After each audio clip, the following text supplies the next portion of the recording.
La porte a claqué si fort que le verre de la fenêtre a vibré et la voix de mon fils a tranché la cuisine comme une gifle. « Ne discute pas avec ma femme chez elle !»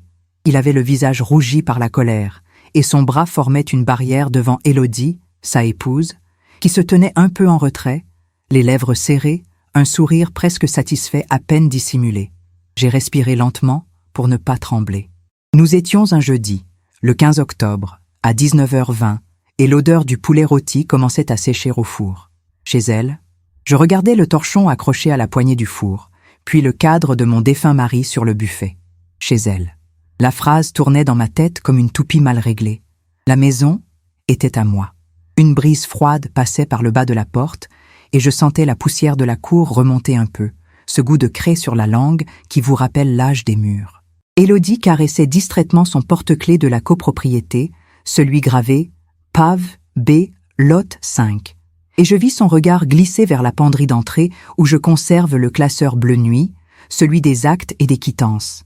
Alors j'ai compris que nous n'étions pas juste dans une dispute de famille.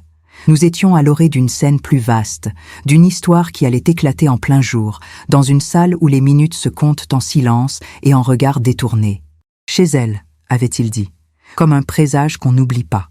Plus tard, bien plus tard, on répéterait ces mots à la barre et ils résonneraient autrement. Je me suis assise, volontairement, pour que mes genoux cessent de se raidir. J'ai demandé calmement « Qu'est-ce que tu veux dire par là, Lucas ?» Élodie s'est avancée, une main sur son ventre, une autre sur l'anse de son sac qu'elle tenait comme un dossier à défendre. Ce que Lucas veut dire, c'est qu'il est temps de mettre la maison au nom de la famille.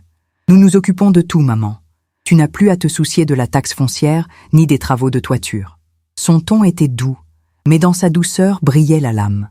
Je me suis levée pour éteindre le four, et la chaleur m'a chatouillé les poignets. La taxe foncière, je l'ai payée le 5 octobre, à 9h15, au centre des impôts de la rue du Capitaine Guynemer, ai-je répliqué. Lucas a soufflé comme on souffle sur une braise pour l'attiser. On veut juste t'aider, maman. Tu fatigues. Les mots « on veut »,« t'aider »,« fatigue » étaient autant d'accusations déguisées. J'ai regardé ses épaules qu'il porte haut depuis qu'il a trouvé un poste de chef d'équipe à l'entrepôt, sa mâchoire crispée, son tic nerveux au coin de l'œil. Tout cela me renvoyait un garçon qui avait oublié le goût des dimanches où nous partagions une omelette et du pain grillé. Ce soir-là, j'ai dit très peu de choses. J'ai servi le poulet, j'ai laissé le pain dans le torchon pour qu'il reste tiède, j'ai observé Élodie se lever, comme pour rendre service et remplacer ma nappe par la sienne, blanche et raide, avec de petites fleurs bleues. Cela sentait la lessive forte, celle qui agresse la gorge. Elle a posé près de mon assiette un set en plastifié, et j'ai vu, au coin du set, une microtache d'encre violette qui remontait à un stylo feutre. Un détail si anodin qu'il en devenait lumineux. Le set appartenait à mon bureau, celui de la petite pièce au fond, où je conserve les enveloppes recommandées et les reçus. Quand ils sont partis, à 21h10, j'ai refermé la porte et j'ai pris le torchon comme on prend un drapeau brisé. Dans mon ventre, un fil s'était tendu. Je ne savais pas encore comment, mais je sentais que le temps s'était mis à compter à rebours. Le vendredi 16 octobre, à 8h40 du matin, je me suis réveillée avec la sensation d'avoir dormi dans de la poussière. Les rideaux retenaient une lumière pâle, presque grise, et l'odeur du café emplissait la cuisine d'une promesse d'ordre. J'ai sorti le classeur bleu nuit de sa cache dans la penderie d'entrée. Mes doigts connaissaient par cœur les intercalaires, notaire, service de publicité foncière, banque, syndic. J'ai posé le classeur sur la table, j'ai ouvert à l'onglet « Notaire » et j'ai relu l'expédition de l'acte d'achat. Madame Jeanne Mercier, veuve de... Moi. Je suis resté un moment sur la phrase « veuve de », comme si le papier respirait avec les mots. J'ai avalé une gorgée de café trop chaud et ma langue a protesté. C'est alors que j'ai remarqué l'absence. L'accusé de réception du dernier courrier du notaire, celui envoyé le 22 septembre à 10h35, manquait. Il devait être coincé dans la pochette transparente AR. Je l'ai soulevé, vide. Une bise a roulé sous la porte et j'ai senti dans ma nuque le souffle d'une précipitation qui n'était pas la mienne. Dans l'entrée, le paillasson gardait la trace d'un talon fin, celui d'Élodie, probablement, qui s'était attardé la veille en rangeant pour m'aider. Je n'ai pas paniqué. J'ai pris mon téléphone, j'ai appelé le cabinet du notaire à 9h02. Maître Dupuis? Oui, c'est Jeanne Mercier. Dites-moi, vous avez envoyé un courrier recommandé le 22 septembre. Quel en était l'objet? La secrétaire a vérifié. Sa voix avait cette gentillesse pressée qui vous en voudrait presque de ne pas parler plus vite. Madame, le courrier concernait une demande de procuration pour la signature d'un accord-cadre de mise en gestion. Mes doigts se sont resserrés sur la tasse. Une procuration au nom de qui? Silence. Au nom de Madame Jeanne Mercier, en faveur de Monsieur Lucas Mercier et de son épouse. Un goût de fer m'est monté dans la bouche. Et qui a signé? Le cliquetis du clavier, puis nous n'avons pas reçu la procuration signée. Sous mes yeux, le 7 plastifié avec la petite tache d'encre violette me narguait. Comme une première ombre sur un mur encore clair, un détail subtil, oui, mais qui commençait à dessiner le profil d'une main trop curieuse dans mes papiers. Je me suis habillée, j'ai enfilé mon manteau bleu marine et j'ai marché jusqu'au bureau de poste de la place Saint-Lazare. À 10h20, la queue défilait lentement, l'odeur de carton et d'encre me rappelant mes années de secrétaire. Lorsque vint mon tour, j'ai demandé à consulter, si possible, le registre des avis de passage et la copie de l'accusé de réception du recommandé envoyé par le notaire à mon adresse. La guichetière, brune, un chignon haut, m'a répondu d'une voix pleine de procédure. « Nous pouvons, madame, sur demande écrite, vous fournir une attestation de distribution. » Je l'ai faite sur place, soigneusement, avec la date écrite entièrement. 16 octobre 2020. À 11h05, je quittais la poste avec la promesse d'un document qui, je le pressentais, prendrait une valeur qu'Élodie n'avait peut-être pas mesurée la veille en effaçant une trace. L'après-midi, à 14h20, j'ai appelé le syndic. La voix de l'assistante du gestionnaire, un peu lasse, un peu poudrée de fatigue, m'a confirmé que l'accès à la caméra de l'interphone peut se consulter sur demande motivée. Il nous faut une raison, madame, et l'accord du conseil syndical, vous comprenez? Je comprenais les règles, je les ai toujours respectées. Parfait, je vous adresse un courrier en recommandé dès aujourd'hui. Dans cet entrelac de formalités, une sensation m'habitait, nette. Ils avaient cru que je serais désarmée par la lenteur et les signatures.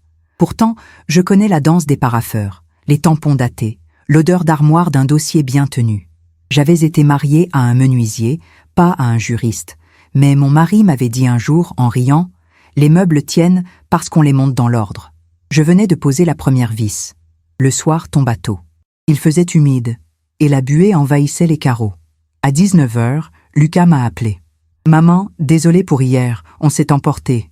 Élodie te propose qu'on passe demain matin, vers 10h, signer quelques papiers pour la mise en gestion, tu sais, pour t'aider. » Sa voix sonnait fausse, mais derrière la fausseté, j'entendais la peur. Pas de moi, non. La peur des échéances, des crédits et des rêves fragiles. Passé, ai-je dit, mais demain à 11h45. J'ai voulu imposer une heure inhabituelle. L'heure, c'est le fil invisible qui tient les manipulations par le cou, et je pressentais qu'un détail d'horloge allait faire tomber leur château.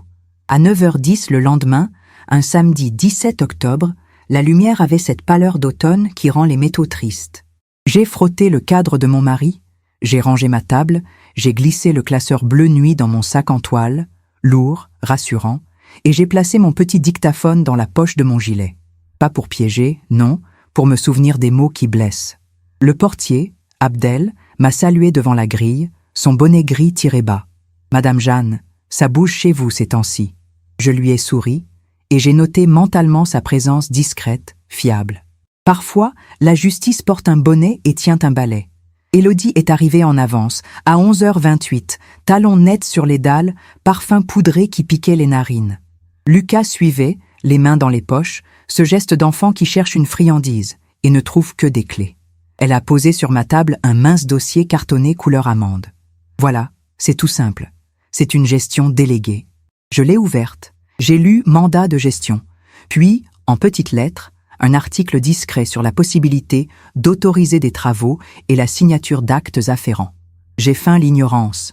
On signe tout de suite? Elle a sorti un stylo feutre violet, la même encre que la microtache sur mon set. Mon cœur a cogné une fois, lourd. « Attends », ai-je dit, « prenons un café d'abord. » J'ai allumé la cafetière, j'ai laissé les secondes s'écouler jusqu'à 11h52, puis, tout en servant, j'ai glissé sur la table une enveloppe à son nom. Élodie, écrit au marqueur bleu. « C'est quoi ?» a-t-elle demandé, un peu surprise. « Rien, un souvenir de ton mariage, ai-je menti. Elle l'a ouverte, sûre d'elle, pour trouver un seul feuillet, une copie d'un email qu'elle m'avait envoyé, maladroitement, 1 mois plus tôt, le 21 septembre, à 14h18. On doit prévoir la réfection de ta future chambre au rez-de-chaussée, celle qui était la tienne. Sa formule, ta future chambre, me chatouillait comme une plume acide. Elle avait écrit en pensant le monde déjà plié. Ce mail fut ma première preuve, subtile, presque polie, d'une intention d'annexer ce qui n'était qu'à moi. Je l'ai laissé refermer l'enveloppe, un peu pâle. « Tu gardes ?» ai-je souri. Elle a acquiescé, en glissant l'enveloppe dans son sac, croyant sans doute reprendre le fil. « Avant toute signature, ai-je poursuivi, on attend une attestation de la poste sur le recommandé du 22 septembre.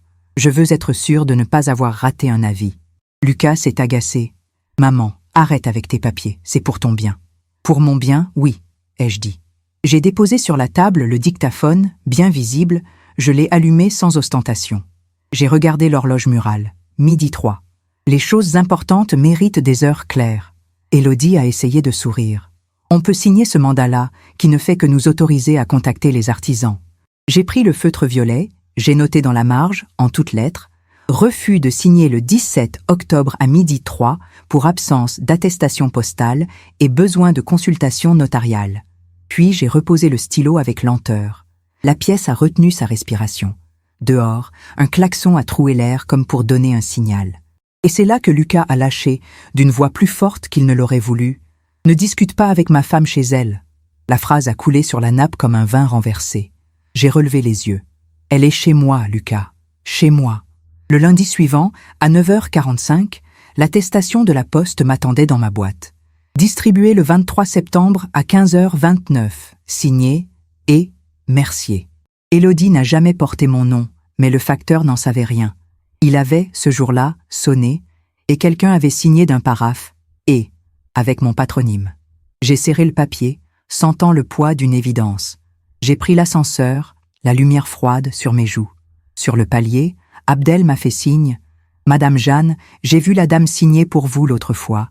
J'ai trouvé ça bizarre. » J'ai noté l'heure, 15h32 sur la caméra de l'interphone. « Si vous voulez, je demande au syndic la sauvegarde des images. » Je l'aurais embrassé. « Demandez, Abdel, et merci. » C'était ma deuxième marche. La preuve solide se dessinait.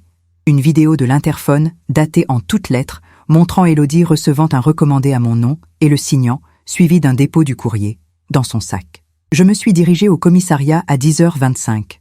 Le hall sentait l'encaustique et le café à l'ancienne. J'ai formulé une déclaration simple, une main courante, avec les dates en toutes lettres, 22 septembre, 23 septembre à 15h29, 16 octobre, 17 octobre à 12h03. La brigadière, une femme aux yeux clairs, a tapé calmement et m'a demandé si je souhaitais aller plus loin. « Pas encore, ai-je dit. Je veux juste que les mots existent, quelque part, ici, sur un écran avec l'heure écrite. » En sortant, j'ai appelé Maître Dupuis. « Maître, j'aimerais une copie certifiée de l'expédition de mon acte et un certificat de non-inscription d'hypothèque à mon nom. »« Bien sûr, Madame Mercier. Passez à 15h. » Dans la salle d'attente du notaire, le parquet grinçait doucement, et l'air sentait la cire et les papiers anciens. Quand il m'a remis les copies, reliées, tamponnées, signées, j'ai caressé le gaufrage à l'encre bleue. Il y avait là, sous ma main, l'ossature même de ma maison. Le mercredi, à 14h10, j'ai reçu l'appel du syndic. Les images de l'interphone du 23 septembre à 15h32 sont sauvegardées. Vous pouvez les visionner sur rendez-vous. Nous avons fixé à vendredi, 11h. Le soir, j'ai préparé une soupe aux poireaux. La vapeur montait en volute et je pensais à l'invitation que j'avais reçue par SMS à 19h14. Dîner chez nous samedi, on veut clarifier, et je n'avais pas envie de dîner. J'avais envie de lumière blanche, de table lourde, de mots prononcés vus et lus par une voix qui dit « audience ouverte ». Je n'allais pas fuir, mais je n'allais plus répondre seul. La rumeur commença à courir dans la résidence comme un courant d'air qu'on ne sait pas d'où il vient. À la boulangerie, le jeudi, à 8h10, j'ai entendu 2 voisines murmurer « Elle veut mettre son fils dehors de la maison. Tu te rends compte ? À son âge. » J'ai fait semblant de ne pas entendre, j'ai payé mon pain de campagne et j'ai serré le sachet en papier jusqu'à sentir la croûte. Le même jour, à 17h, Élodie m'a envoyé une photo. un devis de réfection complète de cuisine d'un montant de 7 900 €, avec une mention manuscrite à valider rapidement. Elle n'avait pas pu s'empêcher. Les choses doivent exister sur du papier pour l'apaiser. Je l'ai laissé venir, ce papier. Je l'ai imprimé à 17h27 et je l'ai glissé dans une chemise rouge intitulée « Intention ». Ce n'était pas un crime d'avoir des projets, non, mais c'était une photographie nette du récit qu'elle se racontait, chez elle. Vendredi, 11h, la salle du syndic nous a accueillis comme une classe vide de fin de trimestre. Néon froid, chaises un peu dépareillées. Le gestionnaire a lancé la vidéo sur son écran d'ordinateur.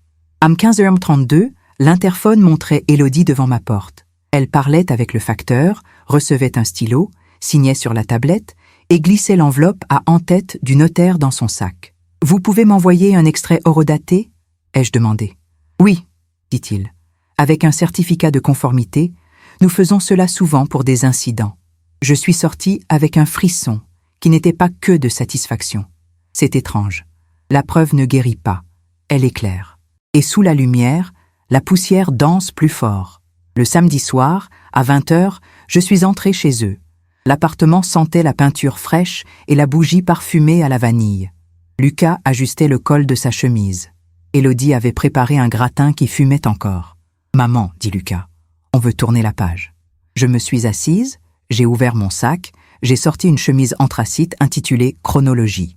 J'y avais rangé l'attestation de la poste, la capture d'écran de la vidéo de l'interphone, datée 23 septembre, 15h32, avec une mention en toutes lettres, l'expédition de mon acte, le certificat de non-inscription d'hypothèque, l'impression du mail « Ta future chambre », le devis « 7 900 €. Je les ai alignés comme on pose des couverts pour un dîner qui change de goût. « On va tourner la page, oui, ai-je dit, mais pas celle que vous aviez écrite sans moi. » Lucas a soupiré. Élodie a blêmi. Elle a dit « Tu dramatises, Jeanne. Tu sais très bien que c'était pour te soulager. » Je l'ai regardée sans colère. Alors acceptons le soulagement de la vérité. Lundi, à 9h, je dépose une requête en référé devant le tribunal judiciaire pour obtenir une ordonnance de protection de mon domicile et une interdiction d'user de procuration non signée. Vous viendrez expliquer que tout cela est un malentendu. Son regard a vacillé. Une seconde, puis s'est durci.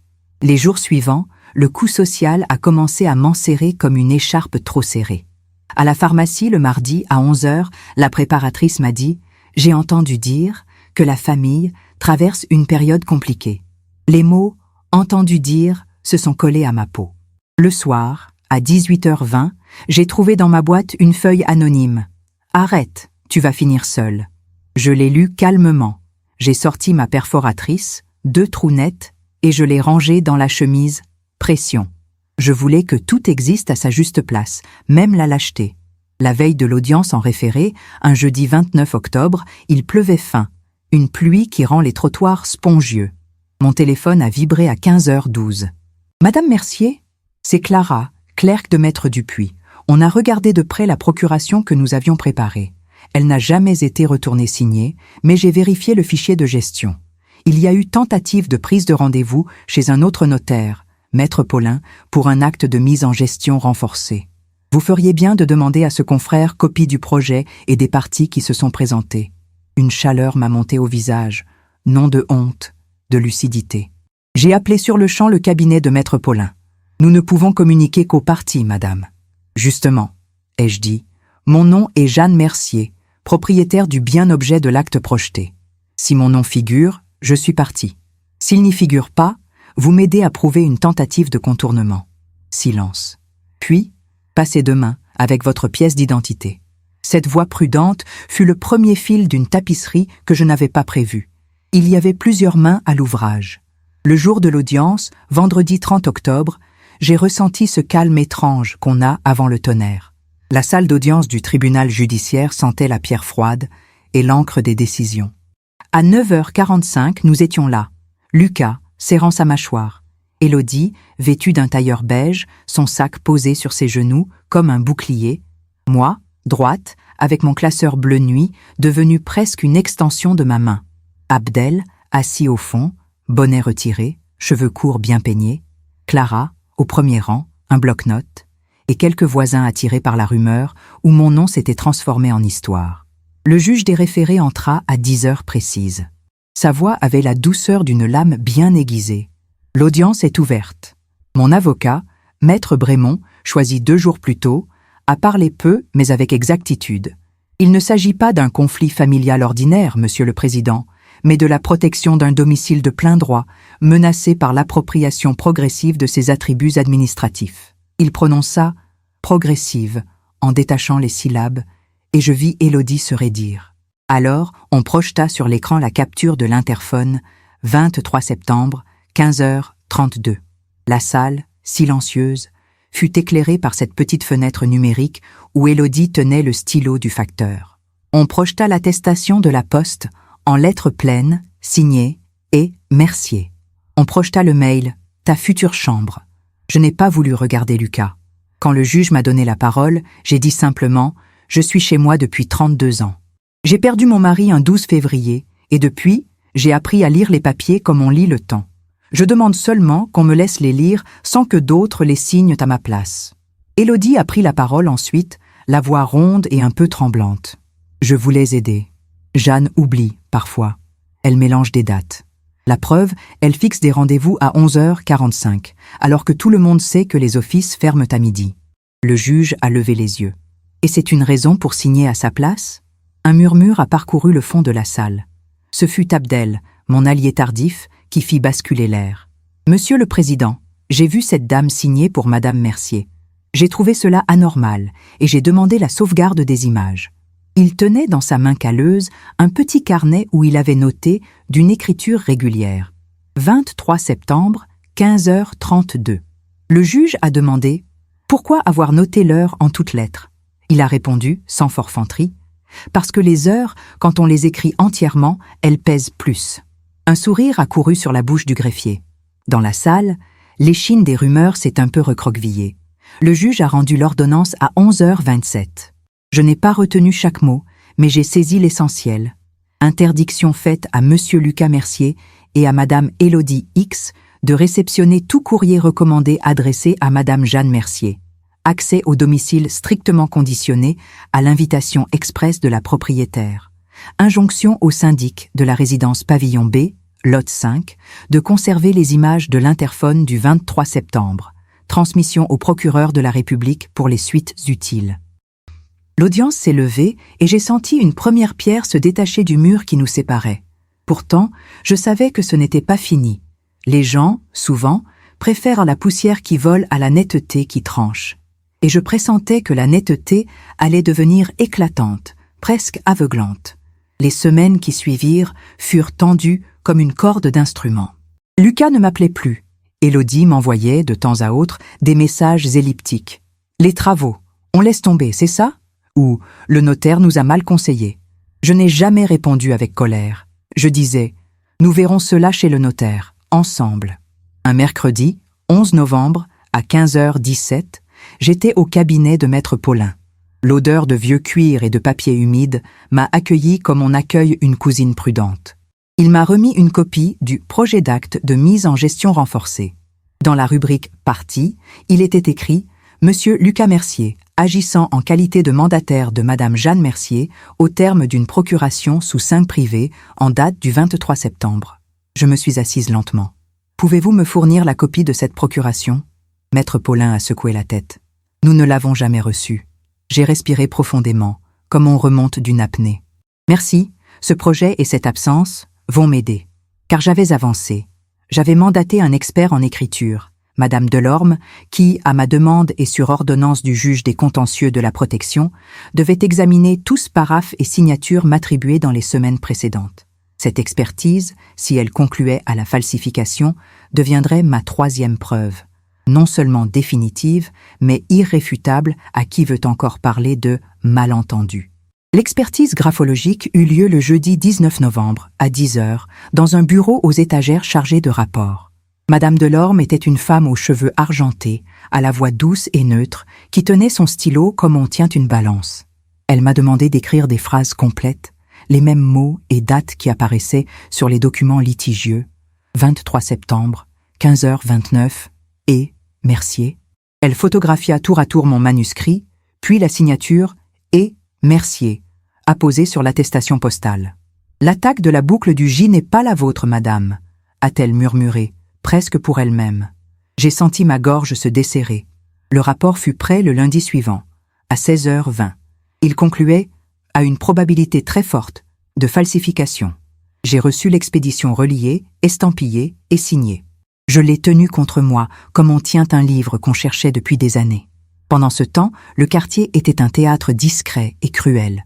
Les regards au pied de l'immeuble, presque invisibles, me suivaient comme des pointeurs laser inoffensifs, mais insistants. « Elle exagère », avait soufflé la voisine du 5e à la boulangère, un mardi à 8h23, croyant que je ne l'entendais pas. Abdel, lui, tendait mon courrier sans un mot de plus. Mais il glissait parfois sur le coin un mot écrit. « Courage, Madame Jeanne ». Un après-midi, à 17h40, quelqu'un avait collé sur ma porte un papier avec ces mots. À quoi bon? Je l'ai décollé, en douceur, et je l'ai ajouté à pression. Chaque lâcheté me renforçait d'une lucidité un peu plus froide. L'audience au fond, devant le tribunal judiciaire, fut fixée au mardi 8 décembre, à 14h30. La salle était plus grande, plus solennelle, le plafond haut, et les fenêtres laissaient entrer une lumière blanche qui vous oblige à cligner. Les bancs grincèrent quand les voisins s'installèrent. Le greffier énonça l'affaire. Maître Brémond exposa la chronologie, posa les pièces, le mail, ta future chambre, la vidéo de l'interphone, l'attestation de la poste, le projet d'acte de Maître Paulin à procuration sous seing privé du 23 septembre, et enfin, surtout, l'expertise de Madame Delorme. J'entendis pour la première fois en public l'expression « fraude à la procuration ». Lucas, assis à ma gauche, n'osait plus soutenir mon regard. Il avait glissé, à 13h58, un SMS. « On peut encore arranger ». Je l'avais lu sans répondre. Élodie, elle, fixait le juge avec cette attention outrée de ceux qu'on a surpris en train d'ouvrir un tiroir qui ne leur appartient pas. Quand vint le tour d'Élodie de parler, elle chercha la faille. Jeanne m'a souvent demandé d'aller chercher ses recommandés. Elle oublie, elle me demande de gérer. Puis elle se contredit. Nous sommes une famille, nous aidons. Maître Brémond resta debout, une main ouverte. Aider ne consiste pas à signer, et surtout pas au notaire. Puis il asséna, sans hausser la voix, « La maison est au nom de Madame Mercier. Les intentions de travaux, les devis qu'on lui adressait pour sa future chambre, les projets d'actes initiés sans elle et le rapport graphologique forment un faisceau précis. » Le juge demanda à Madame Delorme de s'avancer. Elle expliqua avec clarté le tracé, la pression, l'attaque des lettres. Ces mots avaient la sécheresse du vrai. On projetait, pendant qu'elle parlait, la superposition de ma signature et du paraphe « et Mercier » de l'attestation. La différence était visible même aux yeux qui ne savent pas lire les alphabets du geste. Dans la salle, on entendit un souffle puis un murmure. La voisine du 5e baissa la tête. Abdel hocha légèrement la sienne. Je me suis alors permis de regarder Lucas. Il n'était plus hautain, ni enragé. Il avait ce visage d'enfant qui a cassé quelque chose et qui comprend que cela ne se recolle pas d'un simple « pardon ». Élodie, elle, pliait son mouchoir en triangle de plus en plus petit, comme si, à force de plier, elle pouvait faire disparaître la scène. Le jugement fut rendu à 15h52, après une suspension d'audience dont chaque minute fut un battement de cœur. Le greffier lut « Dit que Madame Jeanne Mercier est seule propriétaire du bien 6 pavillon B, lot 5, annule toute procuration sous seing privé prétendument donnée le 23 septembre. Ordonne la réinscription de toute notification au seul nom de Madame Mercier. Interdit à Monsieur Lucas Mercier et Madame Élodie Tisse de réceptionner quelque courrier que ce soit au nom de Madame Mercier. Condamne solidairement Monsieur Lucas Mercier et Madame Élodie X à verser à Madame Mercier la somme de 5 000 € au titre de l'article 701 et s'en suivent. Ordonne la transmission au procureur de la République aux fins d'examen du chef d'usurpation de signature et de tentative d'escroquerie au jugement. La salle fit un bruit de feuilles, contourne, une sorte de soupir collectif. Quelqu'un, derrière, laissa échapper un « ah », presque un petit cri. Les voisins, eux, évitèrent mon regard, mais dans leurs épaules, le poids de la rumeur s'était déplacé. À la sortie, sur les marches froides du tribunal, la lumière de décembre me piquait les yeux. Lucas s'est approché, à 16h, les mains ouvertes. Il a balbutié « Maman, Je l'ai regardé longtemps, et j'ai senti la colère, la tristesse, la fierté rentrer comme un lac qu'on laisse redevenir surface. On parlera, Lucas, mais plus jamais de cette manière-là. Élodie, restée un peu en retrait, m'a lancé « Tu es satisfaite ?» Sa voix n'avait plus la douceur tranchante, elle avait la sécheresse d'une branche qui craque. « Je suis chez moi, Élodie », ai-je répondu. « C'est tout. » Elle a détourné les yeux. Et, dans ce détour, j'ai aperçu, très vite, de la fatigue, de la peur, une once de regret peut-être, ou simplement le constat que, cette fois, l'histoire qu'elle s'était racontée s'arrêtait devant un mur qui ne s'ouvrait pas. Les mois suivants furent des mois de réajustement. En janvier, à 9h20, un matin de gel, j'ai rencontré le nouveau président du conseil syndical. Nous avons discuté de la mise en place d'une procédure claire de remise des recommandés. Plus de signatures à travers la grille, présentation d'une pièce d'identité obligatoire et registre des remises avec heure écrite en toutes lettres. Cela paraissait exagérément rigoureux pour une petite résidence, mais je tenais à ce que les règles protègent les distraits et contiennent les empressés.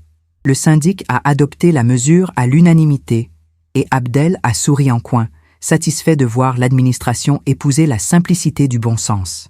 À la mairie, lors d'une réunion de quartier un jeudi 21 janvier, à 19h, on a évoqué la possibilité d'une permanence mensuelle d'un notaire bénévole pour conseiller les personnes âgées sur leurs documents. J'ai levé la main, ma voix étonnamment stable.